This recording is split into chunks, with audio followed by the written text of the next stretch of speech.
Welcome back to Barely Built Right, everybody. Today we're talking about the Slacker.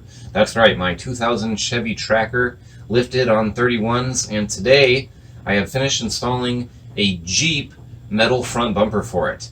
And I made custom brackets for this bumper without welding and without modifying the front frame rails at all. I see a lot of times in the forums and on social media, people post pictures of their Jeep bumpers, and I see in the comments all the time, how'd you make your brackets? What'd you do for your brackets? Well, today I'm going to answer that question for you, as well as show you a couple other front end modifications I've done since we last spoke. So let's jump right into it. So I first started off by buying this Jeep header panel. This is for the generation of Jeep Cherokees that my headlights were actually designed for. The buckets contained within this header panel are designed to hold those headlights properly, so I wanted to incorporate that. Originally I wanted to use the entire piece, so I set about cutting off the bottom portion of it to make it the same height as the opening of the stock grille and headlight bucket assembly. As you can see here, the hood has a little bit of a bump in the middle of it that does not quite match the Jeep header panel, so I went ahead and cut that Jeep header panel just so that I could hold the headlight buckets, filled those spaces in a little bit, and painted my grille crossbar black and reassembled it with the stock grille for now.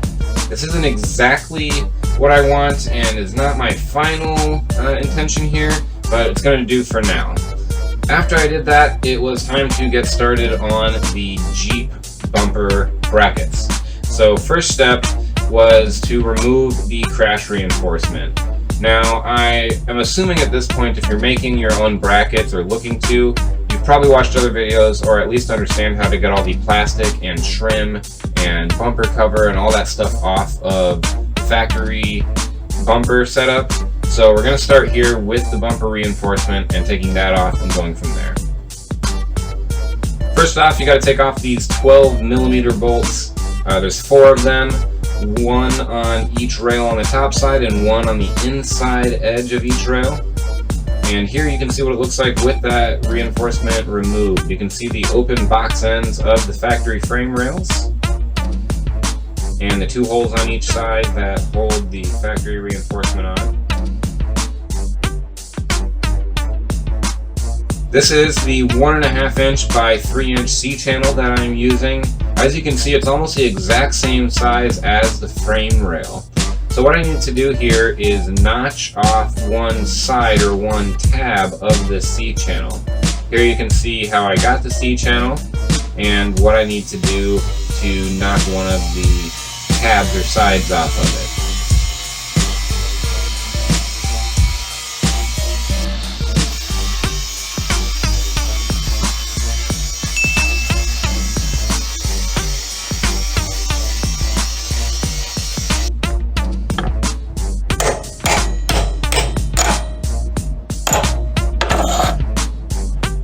Now that I have those edges removed, here I have set the C-channels into the factory frame rails just to see how my alignment looks.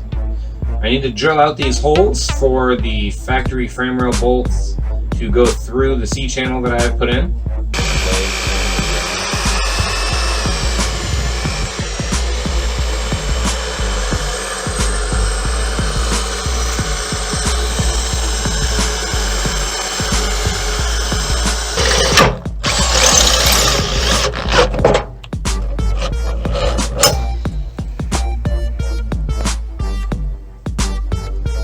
Now I have the C-channel bolted into the factory frame rails, and I've got the Jeep bumper sitting on top. I need to put a bolt through that top plate there. You can see the plate from the Jeep bumper. So I need to line those up, measure that out, and drill the holes for the Jeep bumper to attach to the new C-channel brackets that I have made.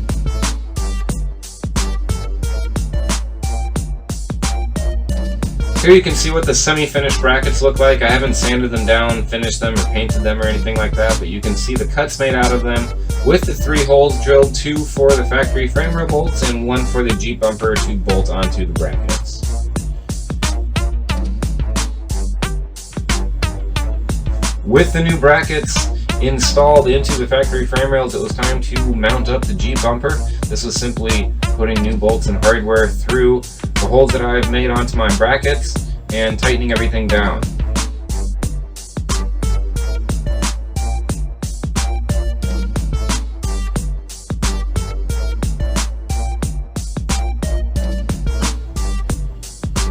And that's about all it really took to make these bumper brackets, to make this aftermarket Jeep bumper work on the Chevy Tracker.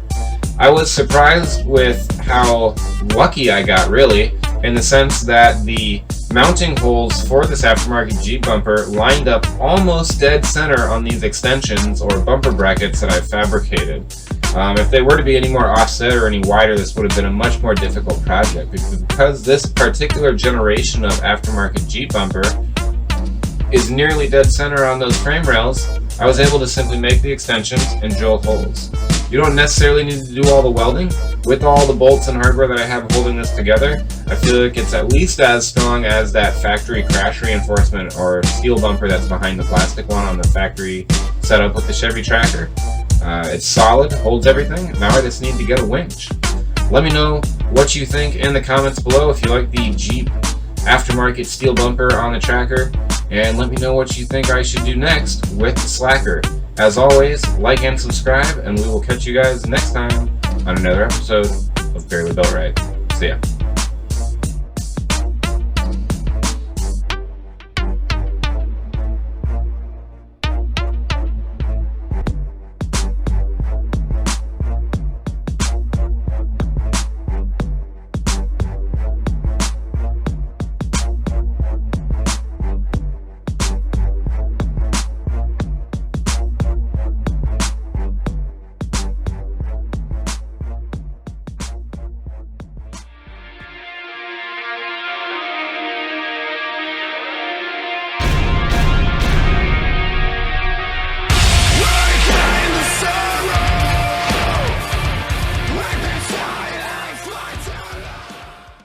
God damn it.